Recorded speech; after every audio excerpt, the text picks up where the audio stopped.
and administration as a process. Specific trends in educational administration, decision-making. In basic terms, decision-making is the cognitive process of selecting a path of action from among several choices. Every decision leads to a final option, which might take the form of an action or an opinion. As a result, decision-making is an interpretation that can be reasonable or irrational, and it can be founded on explicit or implicit assumptions. There are several perspectives on decision-making. According to Newman and Sumber, decision-making is a synonym of planning. Dorsey views the decision-making process as an extension of a series of interrelated communication events. According to Simon, conceives of decision-making as though it were synonymous with managing. Lastly, according to Tarter and Hoyes, describe decision-making as ational, deliberative, purposeful action, beginning with the development of a decision strategy, and moving through implementation and appraisal of results.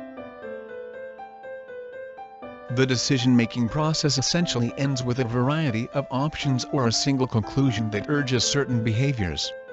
The decision-making process in organizations leads to the development of specific norms, regulations, and policies that regulate employees' conduct and attitudes. Decision-making has several characteristics. It is related to the contentment and morale of employees. It seeks to progress and grow. It is effective within itself. It has a competitive behavior pattern with others as it looks for survival. It tries to protect itself from internal destruction. Thus, the goal of decision-making is to accomplish desired outcomes while avoiding unforeseen effects. Intelligent decisions are those that are suited for achieving specified aims. The influence of decisions varies depending on the circumstances in which they are made, and their impact depends on their form and context. Making decisions is a fundamental and practical component of organizational life. Its significance in leadership is generally recognized. According to Simon, decision-making is a critical component of organizational leadership. Making decisions is a crucial concept for establishing role definition and delineation. Every member of an organization must identify themselves, their duties, and their expectations. Because of the increased human engagement in complicated situations such as education, this becomes even more vital to an organization's success. To achieve desired goals, and avoid unfavorable unintended consequences, decision-making is required. In essence, the ability to make decisions provides us a sense of control over what is going on around us, and what we are meant or obliged to do. People in organizations prefer to think and act in terms of decision-making. With clear job definitions and responsibilities, it is simpler for the organizational staff to accomplish their obligations, and work towards the effective operation of their organization. One of the 8 important characteristics of educational leadership is decision-making. Regardless of the structure of the institution, whether it is a crèche, a primary school, a senior secondary school, or a college, decision-making is at the heart of the educational leadership demonstrated by administrators. In today's world, more effective decision-making methods are seen as critical. Barrett et al. Speak of a paradigm shift that is being driven by the need to adapt to such difficulties. This may call into question the leader's role as the ultimate or single decision-maker. Decision-making, according to Felix M. Lopez, is a judgment, a final resolution of a conflict of needs, means, or goals, and a commitment to action made in the face of ambiguity and complexity. There are decisions about the goals and methods for achieving them, as well as decisions about implementing the program to achieve them. Then there are decisions on the organization's day-to-day operations. The following are the many types of decisions made in an organization. Strategic choices are those that have a long-term influence on the organization, such as deciding which strategy to implement. Such key choices will be made by those in positions of power in a company.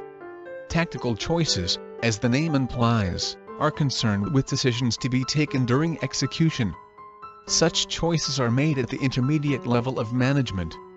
These may include the sort of resources used, their quality and quantity, offering incentives to personnel, and so on. Operational choices are those that aid in the seamless functioning of actions conducted to attain the strategy on a daily basis. Simple regular judgments in which the decision maker is aware of both the answer and the consequence, such as purchasing textbooks, selecting which reference books to use, deciding an employee's annual raise, and so on, are examples. These are known as pre-programmed options. They emerge from the framework of organizational policies and conventions. Certain judgments, on the other hand, must be made while neither the answer nor the effect is known. Such decisions are known as non-programmed decisions. They are beneficial for dealing with one-of-a-kind and extraordinary problems. A non-programmed decision is, for example, an institution's actions in a disaster scenario. Making decisions is something that every human being does on a regular basis. Decision-making in educational institutions is both a habit and a process.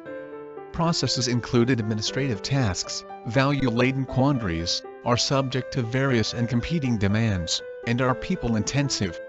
A skilled administrator must be well-versed in his school's position. He must be constantly informed on the happenings at his school.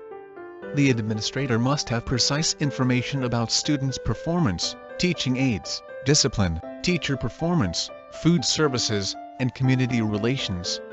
Identifying and assessing challenges is critical for successful decision-making. The administrator must tackle and discipline with a thorough awareness of the issue. A competent administrator is continually on the lookout for acts inside the business that are detrimental to its overall health. As a result, he must be aware at all times in order to recognize prospective difficulties. Administrators must be well aware of the problem's jurisdiction. Will the administration assume responsibility for a student's expulsion from school? If the decision is not within the administrator's jurisdiction, it is best to abstain from making it. Sometimes, an institution creates a system to deal with issues that arise when current regulations are followed. After defining an issue, decision-makers must choose an appropriate solution for that problem. What elements or variables should be considered? Are the variables acceptable to employees? What are the bare minimums that must be met? The criteria must be consistent with the corporate goals, or in this example, school rules. At this step, different problem-solving strategies are identified, the costs and effects of each alternative are assessed, and the best solution is chosen. The administrator must now ask the following questions: what is the cost of each solution? What are the different options available? What is the most likely result? Which is the best alternative? The administrator develops the plan of action based on a simplified view of reality, picking the aspects he considers to be the most important and suitable. This step entails carrying out the chosen plan of action. During this stage, a few measures are taken to implement the specified program, policy or decision, allocate resources, and motivate employees. A solid choice might fail if it is not implemented properly. As a result, it is beneficial to consider the following recommendations for successful implementation. School administrators need to make sure that the alternative is clearly understood. School administrators need to encourage acceptance of the alternative as a necessary course of action. School administrators need to provide enough resources to make the alternative succeed. School administrators need to establish workable timelines. School administrators need to assign responsibilities clearly. Thus, in the implementation stage of a plan, it is important to set up controls to monitor its performance and evaluate its level of attainment. Because decision-making is a never-ending process, evaluation is critical. The reasons for success or failure must be discovered. If the choice was a flop, corrective action must be made. Decision-making has grown in significance as a facet of administration during the previous decade. The choice of a particular model in decision-making in educational settings is determined by the specificity of the circumstance, which determines the suitability of the model. The decision-making process, according to the traditional concept, is a set of consecutive phases. An optimal technique is used in this model. It pledges that judgments should be entirely reasonable. It adopts an inflecting technique by selecting the greatest available option to optimize aim and objective attainment. The gratifying strategy is the search for satisfactory alternatives rather than optimal ones. Herbert Simon was the first to propose the fulfilling strategy. It is based on both theory and experience, and involves decision-making in a variety of forms, from analysis to improvisation. An incremental strategy is a technique of consecutive constrained comparisons of options. This type of decision-making does not need a thorough examination of options or a prior choice of acceptable outcomes. It only evaluates alternatives that are comparable to the current ones, dismissing out-of-range choices. Adaptive or mixed scanning decision-making might be a more appropriate word for this. Decision-making based on mixed scanning involves two kinds of judgment, administrative and incremental. Amit et al. Presented in 1967 a decision-maker approach known as modest. Incremental decisions leading the organization towards the direction prescribed by the policy. Alternatives of the organization. Basic policy and mission rationalization of the administrative model is amalgamated with the flexibilities in mixed scanning. The rules for mixed scanning involve the following: fractionalizing, tentativeness, decision staggering, focus trial and error. Administrators display the ability to continue with limited information, flexibility, and prudence. Capturing decision-making as an emergent process, with more immediate and proximal observation and data collection, may offer a more accurate picture of how it occurs in context. A well-communicated code of ethics lies at the heart of every effective company compliance program. When a company evolves and improves its programs, the code should be evaluated, revised and updated. Administrators, managers, executives, workers, agents, and freelancers are all included in the definition of a compliance program. Compliance with global norms is not always in the best interests of individuals or organizations. The use of compliance programs to advance a company's long-term interests is persuasive. There are some basic goals that any compliance and ethical program should achieve. These include an improved culture of trust, responsibility, and honesty. This includes avoiding non-compliance, protecting against negative consequences to the greatest extent possible, and developing the program to better prevent, protect, prepare, detect, and respond to non-compliance. As previously said, many organizations have distinct compliance program objectives based on their aims and objectives. Nonetheless, a compliance and ethics program serves two purposes: ensuring that all officials in an organization observe relevant laws and regulations in their work, and articulating a wider set of ethical standards related to aspiration that are well understood within the organization, and become a practical guideline for organization members, making decisions that elevates ethical concerns. All this is why the field of business ethics and compliance exists, to help organizations understand and conform to guidelines of ethical and legal behavior, prevent objectionable or illegal practices, reduce or eliminate potentially disastrous financial and reputational risks.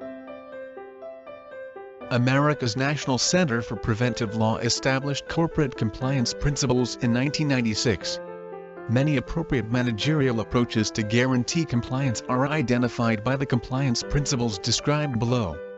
There are 20 corporate compliance principles grouped into 4 major groups, which are as follows: establishing compliance programs, structure and control, communication and training, responses to violations.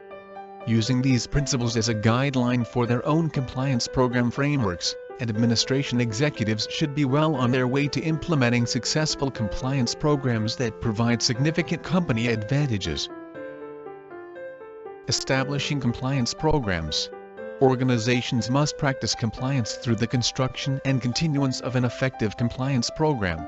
Effective compliance programs are intended to avoid, identify and act in response to legal risks and to encourage compliance with the law. Effective compliance programs are dynamic in nature, that is, planned to be flexible and modified, when suitable, to reflect changing circumstances. Effective compliance program declare that it is the organization policy to conform to all applicable laws. The highest governing authority within an organization should endorse the organization compliance program. Effective compliance program ascertain responsibility for compliance throughout the organization. Effective compliance program are designed to operate honestly and equitably. Structure and control. Specific high-level personnel of the organization should be responsible for the implementation and supervision of the compliance program. A compliance program must have the support of senior officials of the organization. Each individual of the concerned organization is accountable for supporting and conform to the compliance program's standards and measures. The organization has to practice due diligence to stop the allocation of extensive flexible authority to persons having a susceptibility to engage in illegal activities. The organization takes logical steps to realize compliance with its standards and the law. Rewards and punishments are important tools in endorsing compliance. Communication and training. The organization's compliance program has a communication element, the intention of which is to make employees and other agents conscious of applicable standards of conduct and to encourage compliance. Effective compliance programs communicate suitable compliance information and inspiration to the employees and other officials of organization. Effective compliance programs are framed to reach the proposed audience. All levels of management are accountable for the function of an organization compliance communications program. Responses to violations. Effective compliance programs must be practical in its approach to deal effectively with incidents of non-compliance. Effective compliance programs have access to the resources related with investigation, evaluation and reporting and use these resources to monitor compliance. Effective compliance programs address the instances for external reporting of infringements of the law. Non-compliance incidences are used by successful compliance programs to analyze their own efficacy, remedy deficiencies, and result in improvements. Adherence to the compliance principles outlined below will assist businesses in developing and implementing successful compliance programs. An effective compliance program consists of organizational strategies that are typically successful in assuring compliance with legal requirements and corporate values. Key components of an organizational compliance program. An efficient ethical and compliance program consists of 8 components. Standards and procedures for compliance programs should be developed to meet the needs of the specific organization. An organization must establish and maintain an organizational culture that encourages ethical behavior and a commitment to compliance with the law. Top management in any organization should ensure that there is a stringent ethics and compliance program in effect for staff. The daily functioning responsibility for the compliance and ethics program will be assigned to a specific individual or team. They would be asked to report regularly to the high-level personnel and managing authority. The creation and dissemination of written standards of conduct, such as policies and procedures, that encourage corporate compliance and address specific areas of possible fraud. Maintenance of a process for reporting exceptions. Delineate lines of reporting and authority that are designed to efficiently accomplish the goals and objectives of the compliance and ethics program. Develop and implement education and training programs regarding policies and procedure. Develop a system to respond to allegations of improper activities, accompanied by proper discipline. Have and use an effective disciplinary mechanism to encourage conformance with the program's objectives. This would include appropriate disciplinary sanctions for individuals found guilty of illegal behavior. Make the system public, with procedures to ensure anonymity so that workers may seek counsel on potential, or actual illegal behavior without fear of punishment. Periodically assessing the effectiveness of standards and processes in detecting and combating illegal behavior in a company. Ongoing assessment of the programs to verify compliance with identifying and dealing with illegal behavior. Constant evaluation of the organization's rules and processes. Creating a method for evaluating and examining these rules and processes. Investigating and resolving identified systemic problems, as well as developing strategies to handle the non-employment or retention of approved employees. If possible or actual illegal activity is discovered, take the appropriate actions to investigate it, and avoid similar behavior in the future, including making any required changes to the organization's compliance and ethics program. Periodically assess and reassess the risk of criminal conduct, and take appropriate steps to design, implement, or modify each requirement in the program to reduce the risk of criminal conduct identified through this process. Essentials for success of organizational compliance programs. Ineffective corporate compliance programs can have a significant impact on decisions that lead to wrongdoing. To qualify as a viable compliance program, it must be implemented and enforced in a way that is typically effective. Each ethics and compliance program should incorporate the following fundamental elements in order to be effective. The endeavor must have the active support of the most senior management in the organization. To inculcate a commitment towards ethics and compliance program, without an apparent and honest commitment to such purposes by organization leaders, is simply impossible. An ethics and compliance program is essentially about organizational culture, about instilling a commitment to observe the law and, more generally, to do the right thing. Ethics and compliance are responsibilities of operational management. Even though officials such as compliance officers are compelled to offer the essential resources for a successful program, and to design the program, such officials cannot achieve implementation and execution. Only operating managers can do that. An ethics and compliance attempt should be about the behavior of persons. It is an attempt about persons on a daily basis knowing what is expected of them and doing it, and about never compromising integrity, regardless of pressures faced. Limitations in success of organizational compliance programs. Compliance programs are the mechanism through which expectations may be met successfully and efficiently. These programs are systems for recognizing and addressing compliance issues using well-established management procedures. However, these programs have significant limitations that must be considered when implementing compliance standards. No matter how comprehensive and well-run, compliance programs cannot stop or correct each infringement of law or company values. Compliance programs may primarily expose more infringements than were earlier detected, thus generating a temporary effectiveness of evident poor compliance. Given fast movements in legal standards and corporate operations, corporate managers may fail to predict new legal issues and adopt compliance program elements for resolving these issues. Even the best designed compliance programs will have low impact if they are not supported by individuals at all levels of company hierarchies. Organizational compliance usage areas. Once a company has decided on the fundamental form of its ethics and compliance program, it must decide on its priorities for actually implementing the program. It is prudent to identify the areas of risk and concentrate on the most critical ones. Although priorities will differ from one company to the next, the following areas should be prioritized: billings and receipts, coding, accounting, quality assurance products, materials, services or care, and disclosure of confidentiality. Another area of compliance risk that organizations should not neglect is compliance with accrediting and certifying agency regulations.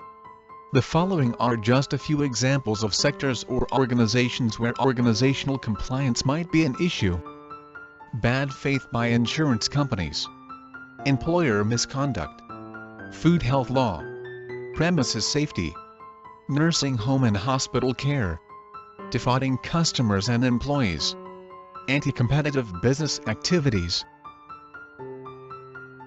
Compliance theory. Compliance is a critical component of the interaction between those in power and those who are subjected to it. Power may be used to compel employees to comply.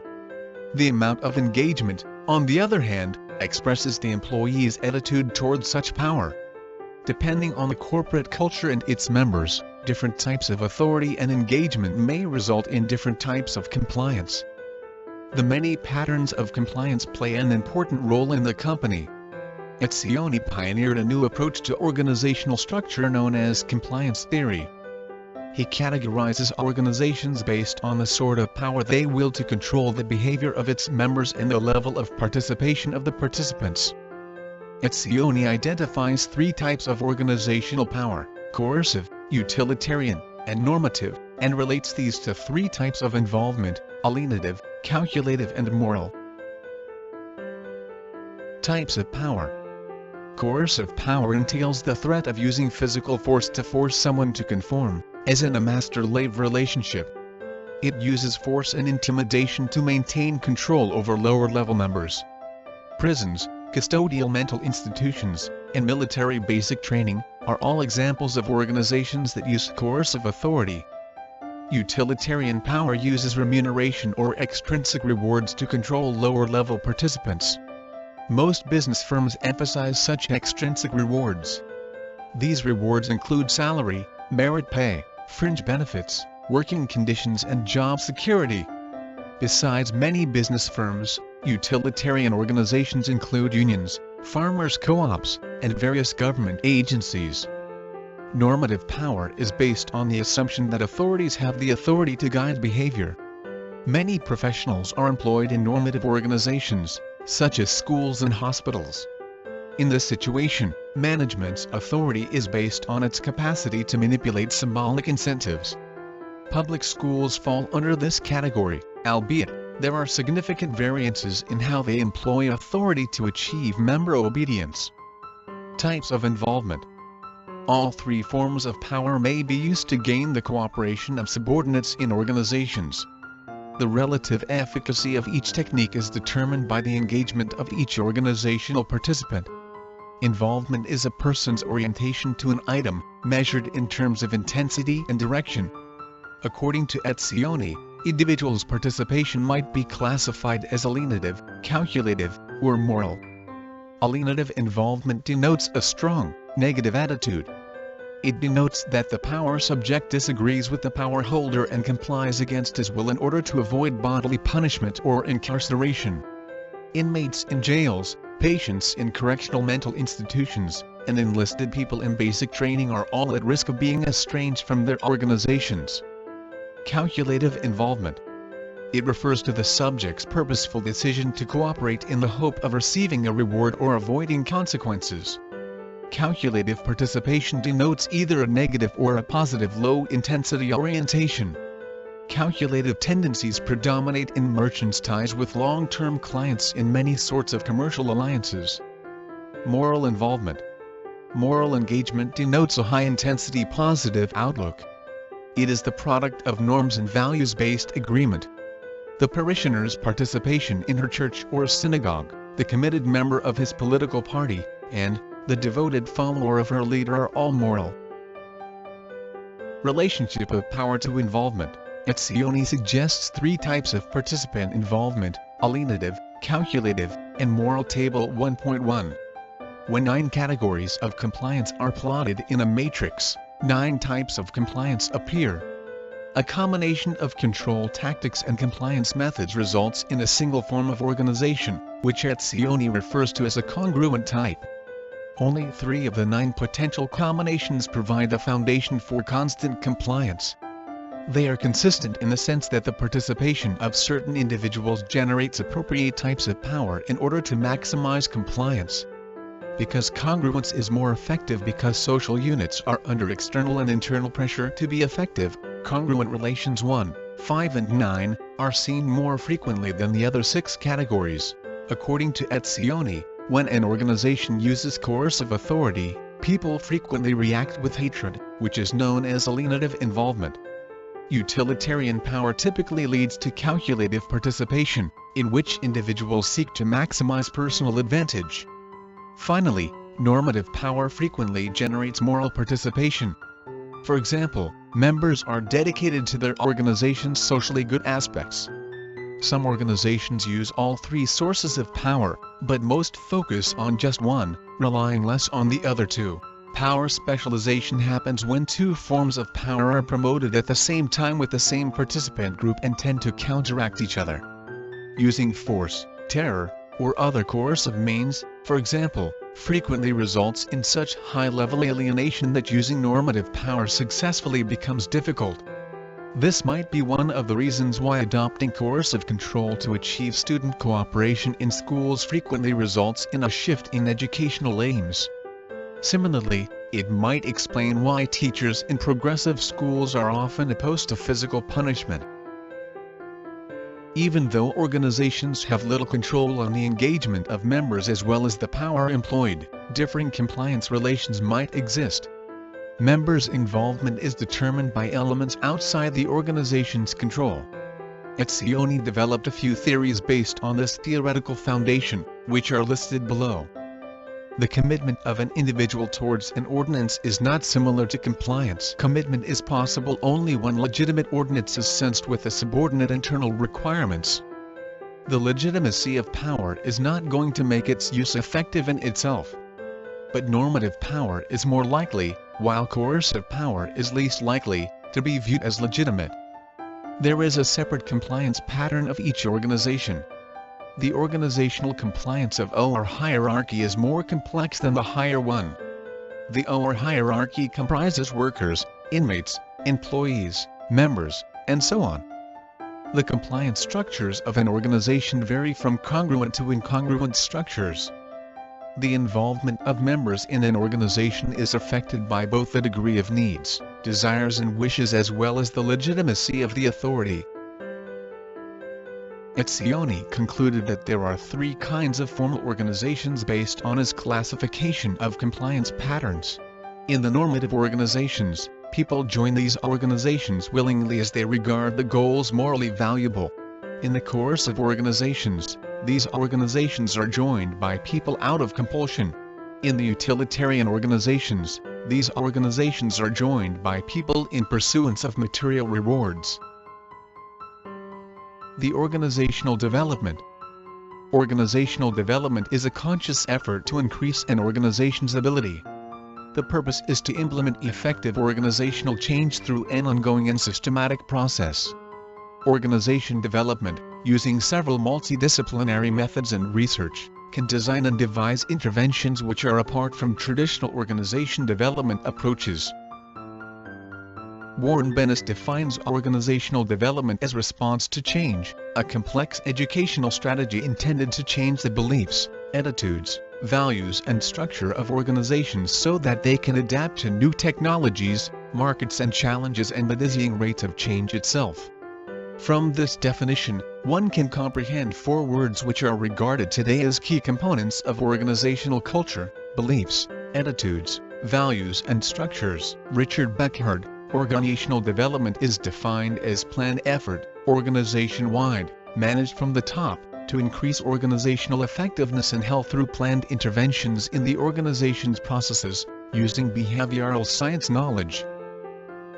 Diebrich holds that organizational development is a design effort which is initiated by process specialists and helps an organization to develop a. its diagnostic skills, b. coping capabilities, c. linkage strategies in the form of temporary and semi-permanent system, and d. a culture of mutuality. Thomas Cummings and Edgar Hughes define organizational development as a system-wide application of behavioral science knowledge to the planned development and reinforcement of organizational strategies, structures and processes for improving an organization's effectiveness. Warnerberg accentuates that organizational development is not just anything done to better an organization. It is a change process meticulously and consciously designed to bring about an exacting kind of end result. Organizational development involves organizational reflection, system improvement, planning and self-analysis. According to Roland Sullivan, defined organization development as: organization development is a transformative leap to a desired vision where strategies and systems align, in the light of local culture, with an innovative and authentic leadership style using the support of high-tech tools. Cummings and Worley proposed the following definition: organization development is a system-wide application and transfer of behavioral science knowledge to the planned development, improvement, and reinforcement of strategies, structures, and processes that lead to organization effectiveness. Thus, in simple words, organization development is the process through which an organization develops the internal capacity to most efficiently and effectively provide its mission work, and to sustain itself over the long term. Organizational development as a concept has the following distinguishing characteristics. The focus of organizational development is on the existing and desired culture and processes of the organization. It is a program which is education-based and is planned to develop values, attitudes, norms, and management practices. The planning is such that all efforts should result in a healthy organization climate which rewards all kinds of healthy behavior. Humanistic values inspire and drive organization development. The approach behind organization development is a data-based one which intends to understand and diagnose organizations. There is an encouragement of collaboration between organizational leaders and members in managing culture and processes, on part of organizational development.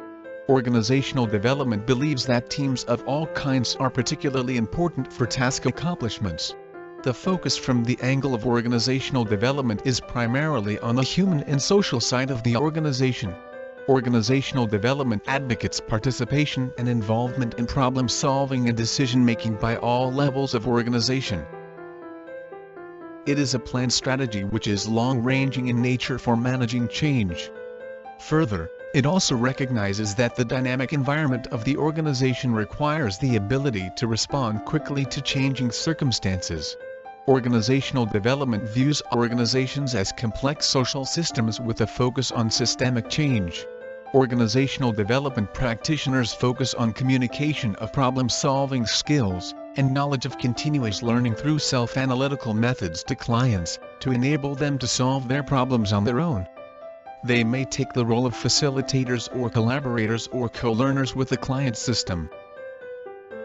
There is reliance on action research model with extensive participation by client system members. Organizational development has a development view seeking betterment of both individuals and organization. It involves planned interventions and improvements in an organization's process and structures, and requires skills in working with individuals, groups, and whole organizations. This is because it is primarily driven by action research. As stated earlier, organizational development is an interdisciplinary and primarily behavioral science approach that draws from such fields as organization behavior, management, business, psychology, sociology, anthropology, economics, education, counseling and public administration. Humanistic values serve as the foundation for organizational growth. It thinks that people are an organization's most precious asset, and that they should be treated with dignity. According to Margulies and Raya, 1972, the following humanistic values of organizational growth exist. Employees want to fulfill their potential and grow personally in a supportive and challenging workplace. Giving opportunities to people and influencing their way of relating to the organization, its environment and the work done by them. Striving to enhance the organizational effectiveness in terms of its mission and vision. Treating people primarily as human beings rather than organizational resources for productive means. Creating an environment where people find work challenging as well as exciting. Providing opportunities to members of the organization for development of their full potential. Putting people first may result in companies that are humane, developmental, and empowering, as well as good performers in terms of production, profitability, and output quality, according to organizational development. Organizational development thinks that existing bureaucratic organizational structures will be phased out in favor of emerging organizational designs. The goal of organizational development is to increase the organization's ability to manage its internal and external functioning. A scientific process is required for the development and success of an organization. The optimistic viewpoint maintains that a man may achieve higher levels of growth and success if he is raised in a supportive and encouraging environment. The efforts for ensuring organizational development are made in stages. The different models suggested to describe organizational development are as follows.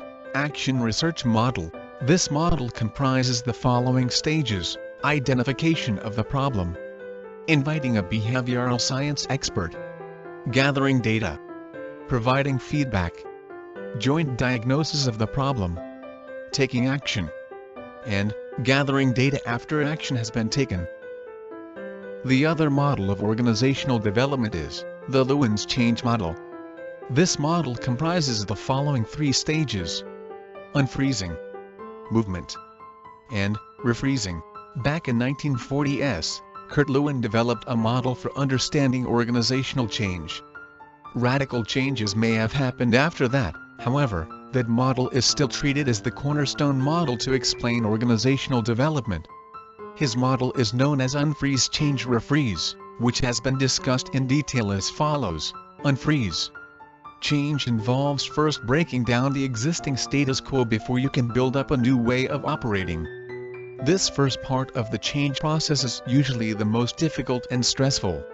When the existing things or practices are challenged or changed, strong reactions in people may be evoked. Change. The change stage follows the uncertainty created in the unfreeze stage. At this stage, people start to believe and act in ways that support the new direction.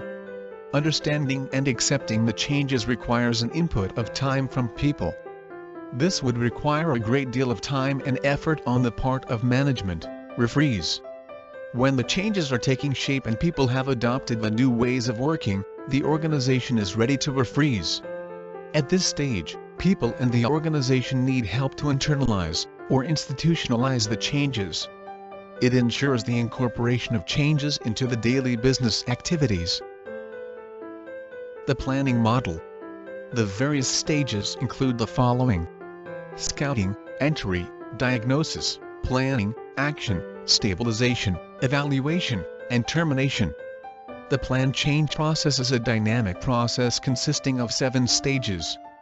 These stages are as follows. Scouting.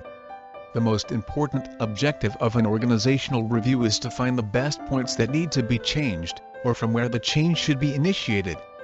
This is due to the fact that the acceptance and realization of change often needs the recognized power structure of the system to be used, in order to bring it into effect. Entry. Contract is not a legal document in this context. The emphasis is much more on a continuing process of change. The purpose of contract is to define if and interpret how the succeeding stages of the planned change process will be carried out. A very significant issue in the process of contract negotiation is power. The 4 main sources of power are as follows. Coercive power. Legitimately composed system authority. Trust-based power. Expert power. Various kinds of power are gathered in a variety of contexts to launch change. At this stage, it is critical to emphasize the importance of ongoing contract renegotiation, since requirements, challenges, and resources may alter as the shift occurs. Diagnosis. During the stage, various problems are identified and priorities are assigned to different parts of the system. It is possible for the change agent to use different methods for acquiring the information, like questionnaires, interviews, and observation. Planning phase is based on the results of the diagnosis phase. Results may require a renegotiation of the entry contract. Further objectives need to be decided which are to be achieved by change. When precise objectives have been formulated, change strategies or alternative solutions can be achieved. The final change strategy is then chosen from the different alternatives available. Action. During the action phase, the plan of action developed in the planning phase is implemented. The action plan, in most of the cases, proceeds smoothly if the work of the previous 4 phases has been done well. The interventions that are implemented during the action phase are categorized into 2 dimensions. The organizational subsystem to which this intervention is directed, and the power source for implementing this intervention. The types of power have already been referred in the entry phase. Organization changes can be addressed to 6 organizational subsystems. The people subsystem, the authority subsystem, the information subsystem, the task subsystem, the legal culture subsystem, and the environmental subsystem. A combination of the source of power and organizational subsystem dimensions can be used to create an organizational intervention matrix. The fundamental conclusion of this matrix is that a well-planned implementation of the action intervention with understanding of the organizational system as a whole is critical. Evaluation. Based on the objectives defined during the planning phase, the evaluation of the change strategy is carried out. Based on the objectives defined during the planning stage, the evaluation of the change strategy is carried out. It becomes advisable to evaluate the change against task sub-goals, because that is an indicator to whether the change is progressing as intended or not. Termination. To avoid future disruption, it is prudent to discuss and tentatively agree on the terms of termination. Of course, as the change strategy continues, these requirements will become apparent and may alter as well. There are two types of termination situations. First, enhancement of the organization capacity for achievement of similar goals in the future. Lastly, successful achievement of the goals as per the earlier plans. Organizational growth is viewed as a dynamic process comprised of 7 stages. It is a continuous process, with input from the diagnostic stage returning to the entrance stage. When there is a failure, the difficulty or challenge is determining how to use the event as a learning opportunity. Action research is considered as the foundation stone of organization development. The model places heavy emphasis on data gathering and diagnosis prior to action planning and implementation. It also emphasizes careful evaluation of results after action is taken, rather than just looking at what has been done so far. Entry. The problem identification. This stage begins with an understanding of the challenges that could be handled with the assistance of organizational growth. This organizational development may be begun by someone in a prominent position inside the business, or it may be initiated by employing a consultant. Following that, both the client and the consultant begin to explore the possibility of collaborating. The following are the major elements evaluated throughout this process. The amount of available resources. The possibility of relating with the client. The adaptability of the client towards the change. The client values and motivation. The probable leverage points of change. Contracting. The consultation with a behavioral science expert. Following their initial meeting, the customer and the organizational development practitioner have thoroughly analyzed one another. The organization and consultant may foster an open and collaborative environment by sharing their frames of reference, assumptions, and beliefs. The organizational development contract specifies 3 key points.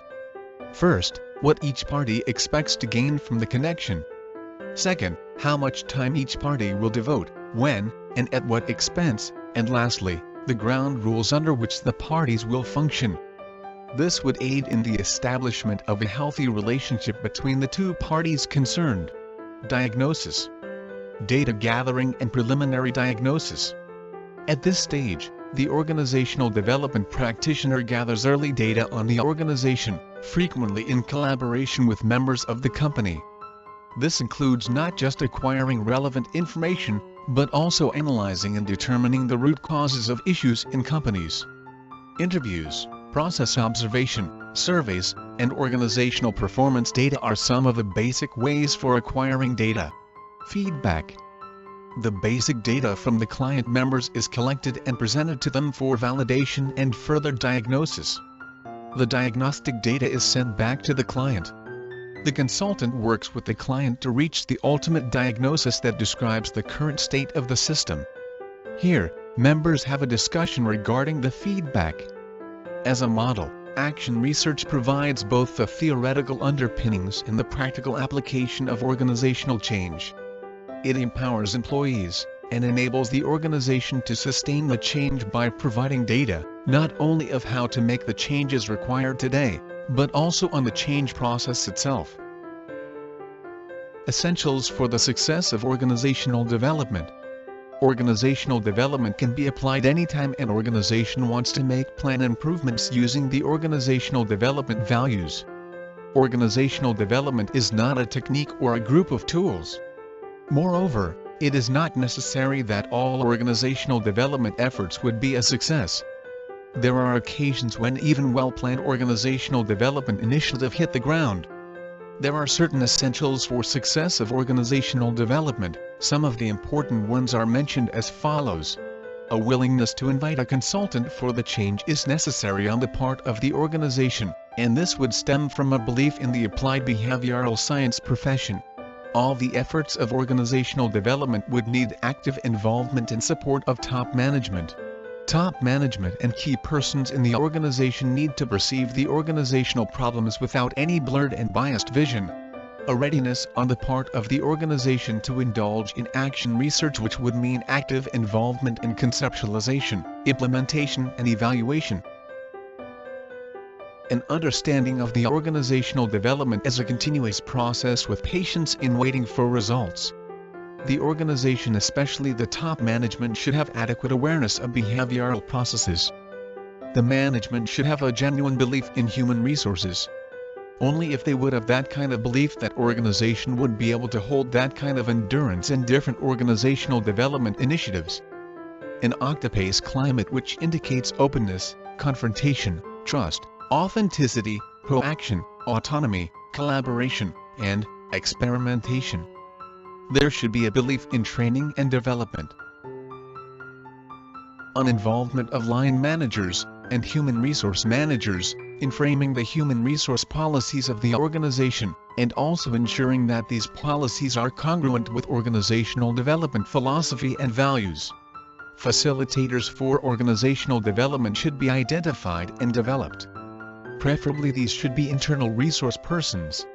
All the organizational development efforts would need a high-level committee of top or senior-level managers, who are knowledgeable in their functions, managerially competent, optimistic, having a sense of interdependence and urgency, clarity and belief in the superordinate goals of the organization, and a learning attitude.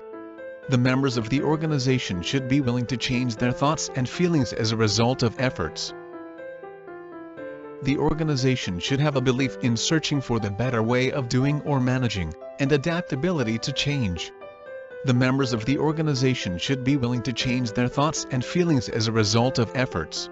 Organizational development interventions are successful if they aim at change in the organizational climate or environment, as well as the social processes within the organization.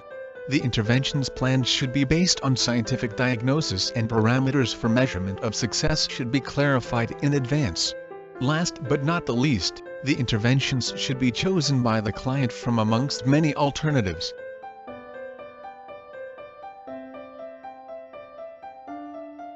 Thank you.